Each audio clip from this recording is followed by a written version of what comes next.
Hello, everyone, and thanks for tuning in. I'm Danny Wright, and joined as always by my broadcast partner, Lance Declue. You may recognize us from the awesome and hilarious NFA Red Carpet Show. Well, we would like to welcome you to Nemesis Fighting Alliance 2024 Rewind, where we take a look back at the spectacular year that was 2024. We fought in 2 venues, 4 shows, nearly 100 fighters with 50 fights. And all started off on March 1st with NFA 16, Scott versus Bush, which was for our 155 Pro title, and that took place at the Armory in St. Louis. What a beautiful facility it was. I think the Armory was made for fights. Oh, 100%. The aesthetics of it, the way it looked, the crowd, the noise, the way it echoed off the walls, it was perfect. It was what was a fight that stood out for you, or when doing the matchmaking of that? What was one that? Actually, it was Scott versus Bush, because Scott, he really sold that fight with a lot of talking, and it really got under Bush's skin, and Bush actually for once spoke up a little bit. Bush is not really known to trash talk, but in this one, he definitely put a stamp on it. Jeremiah Scott will bring that out of you a little bit, because he was relentless with the vocabulary sparring.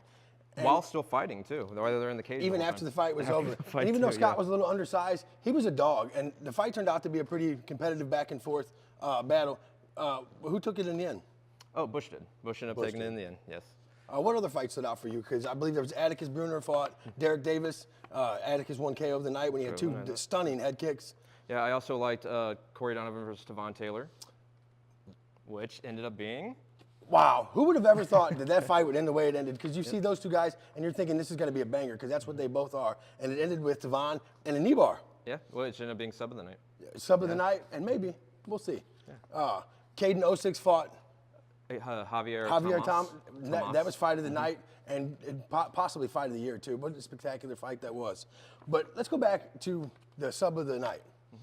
Who could have ever predicted that Tavon would have come off with a sub? Or that the fight would have ended with a sub, period? He was a knockout artist, yeah. So who would have thought that? But that just shows you the evolution. You know, he's turned pro now, and so in order to be pro, you got to have all aspects of the game.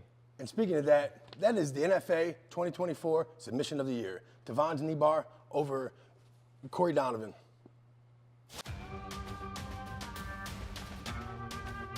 Across the NFA cage, fighting out of the red corner is a mixed martial artist hitting 6'4", weighed in 184.4 pounds.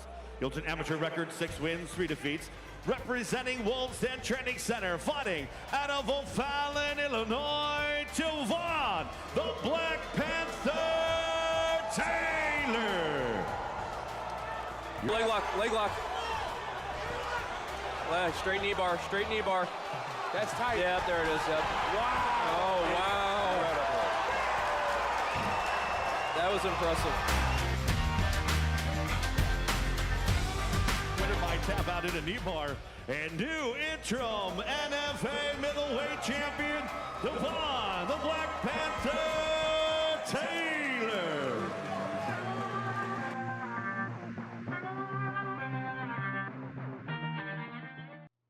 Wow, what a spectacular submission that was. That was pretty. You could see the pain in Donovan, unfortunately, as he was trying to fight out of it, and he just couldn't. It looked extremely high level. But then we move on to NFA 17, which was May 17th at the Armory. What fight stood out to you? Moriarty versus Leon. I think a lot of people thought Moriarty was going to handle Leon, and Leon showed otherwise, honestly. We had Clayton Berry versus Zach Binkins, which ended in armbar submission. Very sick, slick armbar. We also had Devin Bird facing Luke Winston for the 155 belt. And that turned out to be wrestling, which we figured. Very much back and forth. It was a good fight, really good fight. Bryce Kaiser versus Tyrese Williams, for the 125 belt. How did that fight come about? I think a star was born on that one. So what happened was Tavon, he had earned a title shot for a while. We've been trying to get him one. Tyrese.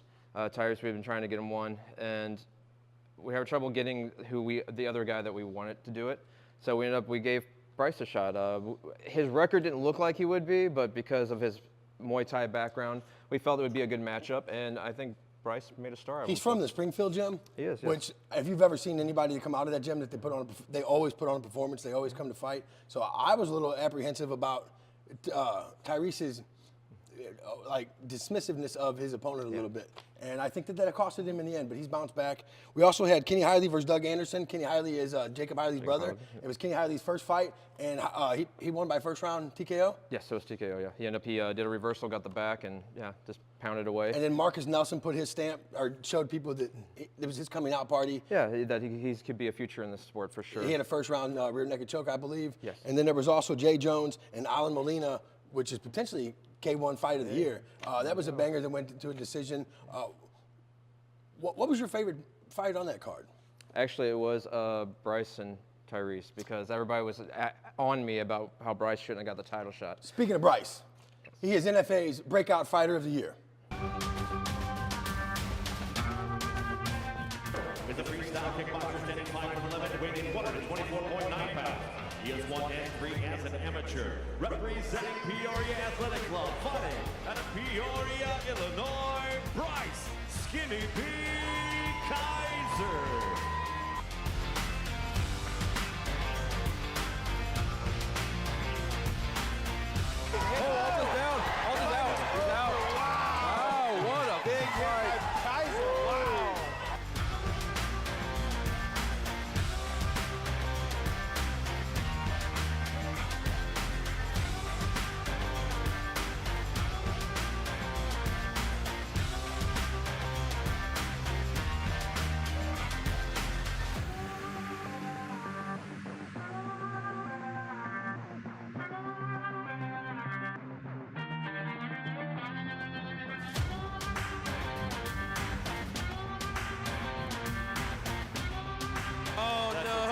That'll take us, yeah.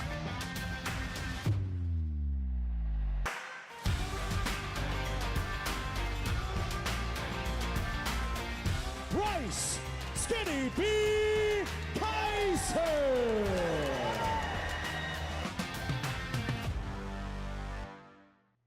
What a spectacular performance that was out of Skinny B. Bryce Kaiser. He's from Springfield, which is notoriously known for a stand-up gym, but he clearly has wrestling and jiu-jitsu as well. What a performance, man. Also, I want to not only congratulate Bryce on the award, but as well as to get well soon. Bryce had gone over to Thailand, took a Thailand fight. He won that fight, and unfortunately got hit by a car, so he's actually in recovery. That's one reason why you haven't seen our champ defend yet. And we hope you get well soon. And then we had NFA 18 on August 16th at the Armory, Dakota versus Soho.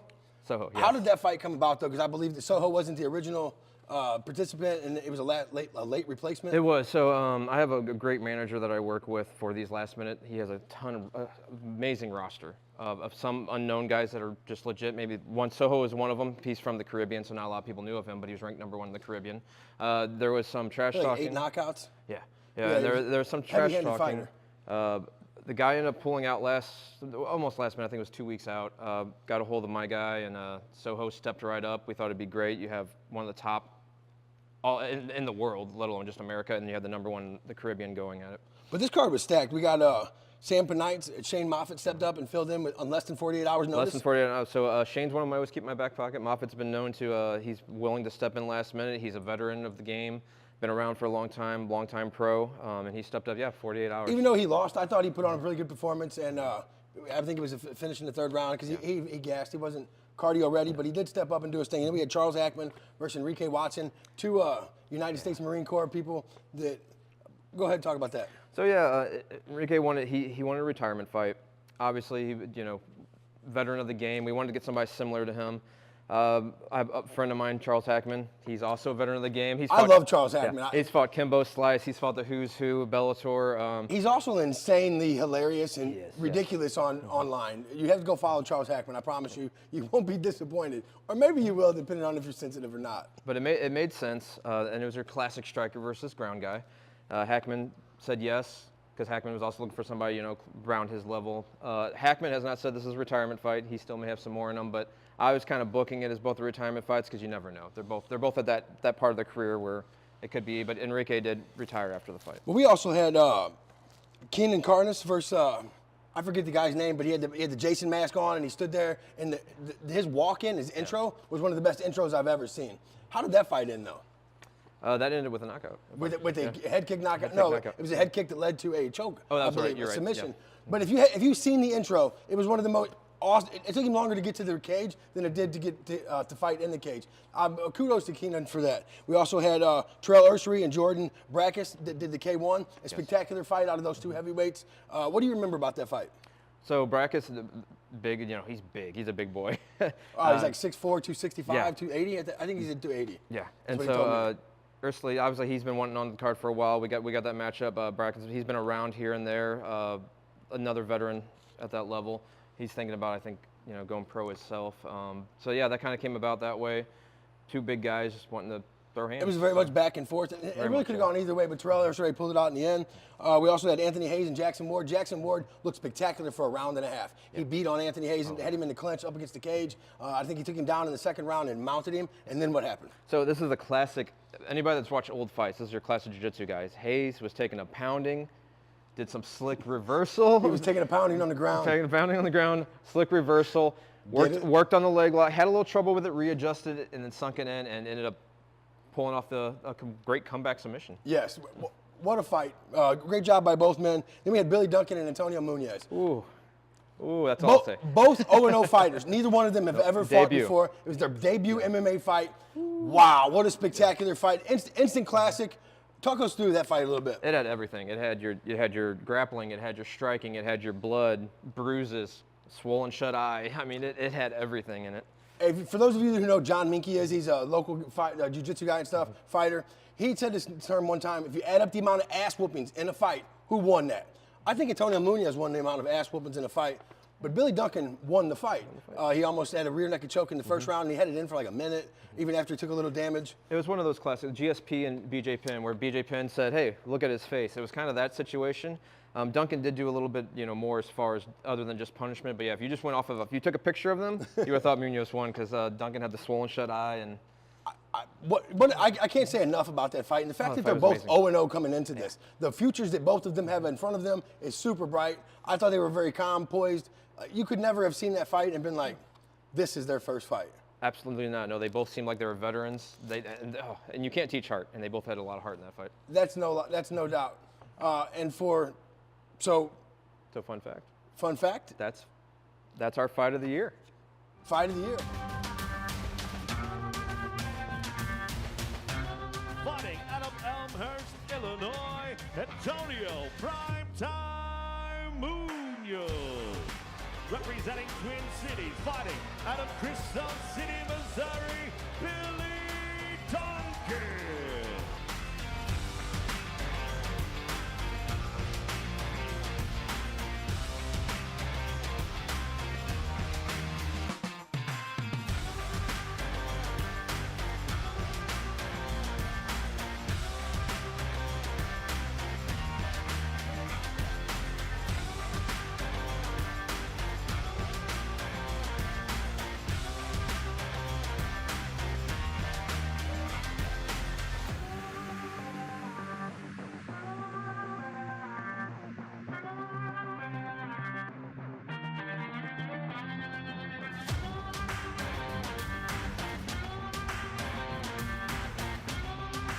They don't want to leave it to the judges. No, somebody's looking to finish. Give him that neck again, though.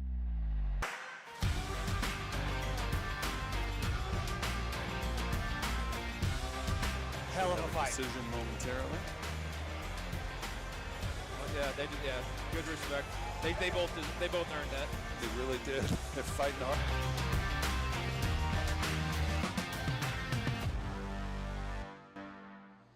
What a spectacular performance. They don't get much better than that, and you should look to see them doing big things in the future. Then we move on to NFA 19. This was my favorite card. But this isn't without hiccup, because we're at the Armory for 3 fights. We had signed we were more for 2025, I believe. There was 4 fights signed for 2025, and then we get a month out from the card. A month out from the card, we start hearing rumblings about possibly a closing. We had not been confirmed on that. I was friends with some of the employees. They were sending me these messages they were getting from the ownership. So we started scrambling, trying to get a hold of them. We got a hold of them, and the Army closed down on us. So 1 month out. We had to do some scrambling. Bad. Very bad. But the team rallied. Yes. And found a new venue, and the card stayed together. Where was the new venue at? The Factory. Woo! Say that one more time. The Factory. They call it the Factory. I call it the Coliseum because it was built for fights. Everything is, you sit up, the seats are sitting up here and they look down on you. This is your domain. It is definitely the Coliseum. It reminds me of the Roman Coliseum from back in the day. I love the venue out there. And the card itself, though, how was the card? So that's, like I said, this is my favorite card. I felt like we stacked the card quite well, which is good because it ended up being at the Factory, which is pretty prestigious. Our friends LFA usually would go there when they come to St. Louis. So yeah, no, we knew it was made for fights. It's a more prestigious venue than the Armory, even though we talked about how beautiful the Armory was and how it was made for fights. The Factory is a much more prestigious Prestigious venue. is definitely the word. I'd never been there to see a fight. I went and seen Simon and Garfunkel, some cover band or whatever. I didn't really know what to think. And the venue produced, the fights produced. What fight stuck out to you the most that night? Because there's a lot of them. Let's just go down the list. Yeah. Dakota Bush versus Scotty Stockman. That was a good one. That was another one. First round. Poor Dakota. It seems like a week or two out, his opponents always drop. Stockman I think had just came off a boxing match, so he was in shape and said he would take it. No, that was a great fight. Didn't help him. It didn't help him. Didn't help, bud. unfortunately, Sorry. Sorry. See you later. Then we had Derek Davis and Logan Jones. Ended in a spectacular knockout and Yes. potential knockout of the year. This is one of those, again, classic looks don't matter. If you look at Logan Jones, he would be undefeated. He is, let's be real, he's an action figure, right? Good looking dude. Yeah.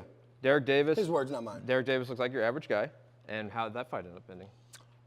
It didn't end well for our boy. I love Logan, man. No, we I love Logan. We do hope love he comes Logan, back, bounces back, and gets some W's. Derek, it was a nasty knockout. For sure could be knockout of the year. Derek has power. He Then does. we also had Alex Tremaine and Gabby. Oh, yeah, that was, yeah. I didn't know who Gabby was, even though I had hung out with them and we had been out quite a few times. you with knew- Jim, you all knew them. her, you just yeah, never we had seen her talked fight, and everything, yeah. and I didn't know who she was. And then I was talking to her about, and the way that she answered a question, I was like, maybe I should go look her up. And when I looked her up, wow, Alex Tremaine is a hell of a fighter. She is. It was not close. No.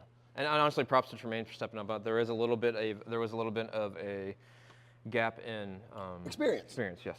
Definitely. It happens. And then we had Jackson Ward versus Jay Kaiser. I thought it was a great fight. One of the better fights. Two fan favorites. Two fan favorites. Good job to both of you guys. Keep coming back. Then we had Xavier Tomas versus Patty Fitzgerald. Another fight of the year. Back and forth. It also puts Xavier, I think his name, or it puts Javier. his name, Javier, my Javier. bad. I'm a dumb white guy, you know what I'm saying? It puts Javier in the mix for potential fighter of the year, or breakout star of the year, or whatever. Because his name has popped up quite a few times. Then we had Ty Prackett and Chris Karagianis for the K1. Yeah, so I lean MMA. I like kickboxing, but I lean MMA. But this fight, I like the scrap. I'll say this fight was a scrap. This fight was phenomenal. I would even say that. I was on my seat, had a hard time commentating on it because it was literally nonstop action. I know they say that about a lot of stuff. This was legitimately, like, by the time we said something, there was already 5 moves that was thrown out. I think it was one of those fights where at the end, you don't want to draw, but you don't want anybody to lose either. Chris just kept coming forward the whole time. Ty did some really spectacular stuff. Yeah. Ty's elusiveness. He's very Chris very Terminator. technical. Yeah. The duck under and the switch around, and he comes back with the 2. It was gorgeous stuff. 2 high-level guys, man, and our K1 fight of the year.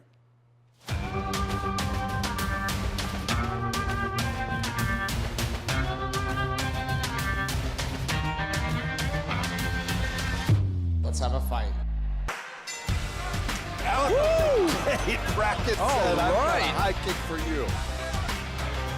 Karagianis showing out tough here as well.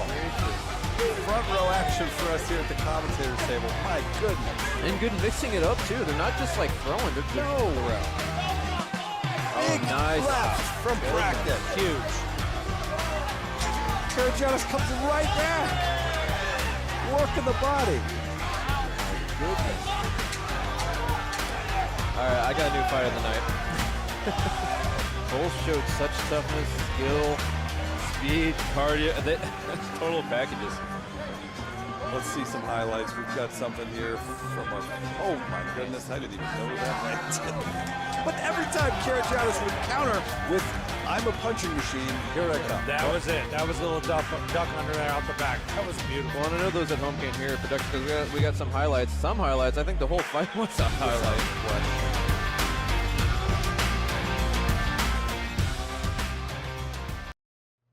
So while you were all watching that video, this man was getting rehyped. You forget how good some fights are, even if you remember. When you relive it and you see it again, you relive the moments that the emotions you went through while you were watching it. That fight was spectacular, man. The back and forth. I don't think Chris feels any pain. Ty just kept doing spectacular stuff. What a great fight. It sucks that somebody has to lose, but that's the way things go. Now back to our K1, our KO of the year. Yeah, so we had an MMA fight.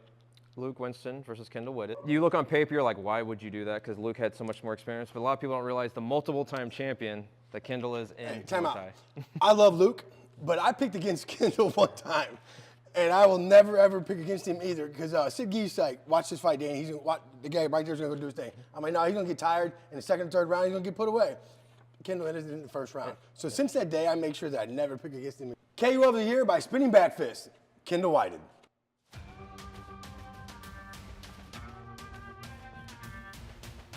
Representing ES, MMA and Fitness Fighting out of St. Louis, Missouri, Kendall Hollywood Whited.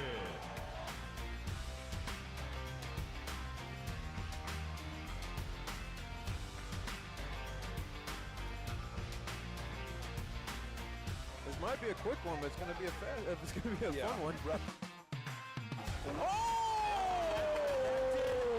I cannot believe that. Unbelievable. Got caught with his hands, yeah, right on the button and out. By knockout, Kendall Hollywood Whited.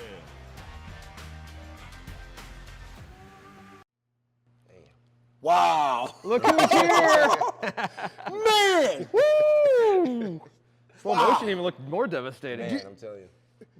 So we noticed on commentary a little bit that when Luke would kind of do his dip, he was dropping that left hand. Did you pick up on that before you threw that? Man, there was so much chaos going on in that fight. I got told I was seeing red that whole fight. After about 15 seconds, you know, the catch will say, "I'm seeing red." That's what seeing red is. Luke came out and he hit through a overhand that I thought was going to be a takedown and clipped me. And after I got touched, I'm like, "Oh man, we're going." Okay. That was 1 minute of just non-stop going, action-packed. That threw you off, right? Because It Luke's did. known for his wrestling, and he came out, he was ready to stand with you. Man, we watched so much film. I watched the Devin Bird fight. I'm like, oh, he's going to wrestle me. There's no way he's going to want to stand with someone who won 3 belts in a stand-up fight. So I'm like, cool. He came out swinging. I'm like, maybe he wants to test himself. And he did. He caught me by surprise for sure. And yeah, Winston's a great fighter, but that just shows how good you are. Love Luke Winston, man, and his ability to keep coming back and doing what he does. Awesome performances he had in our cage. But you, wow. I had interviewed you previously, and I had asked when you were going to ever come back to MMA.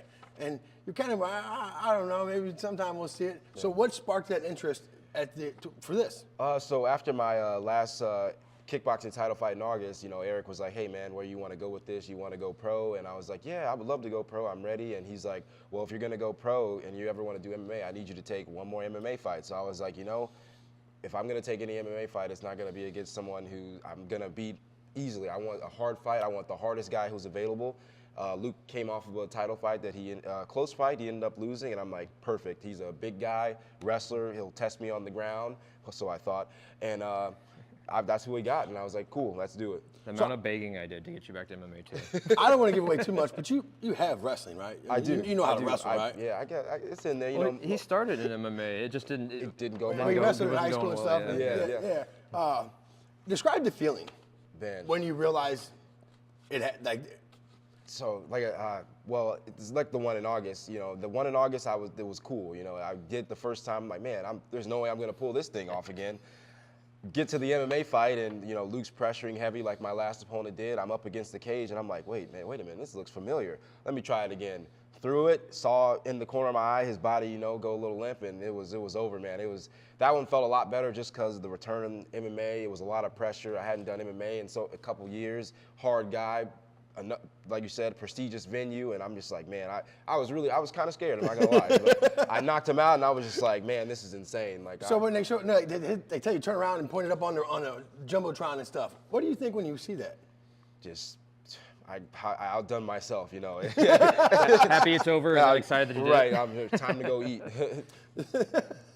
That's what's up, man. And they said you have something to tell us, a surprise. Yeah, so I get the pleasure of announcing the next NFA 20 show. we love the factory so much that we're going back. So March 14th, NFA 20 at the factory, baby. Are we going to get you? Hey, that's up to you, man. You going to get me on the card? I guess we'll have to wait and see. All right. Ah. There's a lot of big things happening in a bright future for 2025. But before we get too far into that, Fighter of the Year. Oh, I don't think there's any argument on this. He's an ex-UFC fighter. He came in, took the pro title. Hey, he belongs back in the UFC. He belongs back. Dana, right now, already. Dana, give that Stop. call. Yeah, and he defended that title many times against hard opponents. I think you got to give it to Dakota Bush. Without a doubt, Dakota Harry Bush is the NFA Fighter of the Year.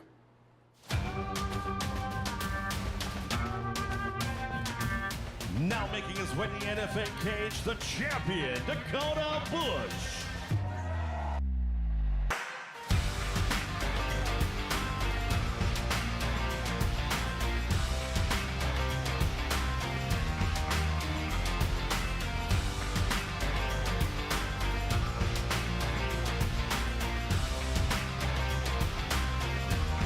I got goosebumps.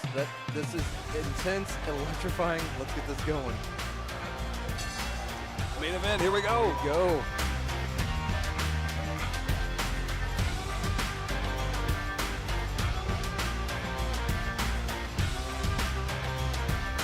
Dana White, Hunter, if you're watching, there's your finish for Dakota Bush, knocking his 14th professional win out. Give this man a call. Give this man a call.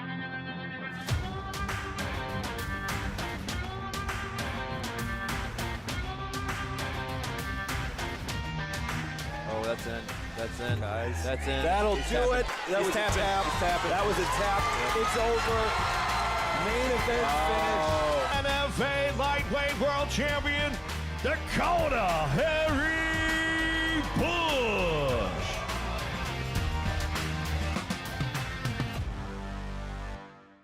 Dana, call that guy. Call him.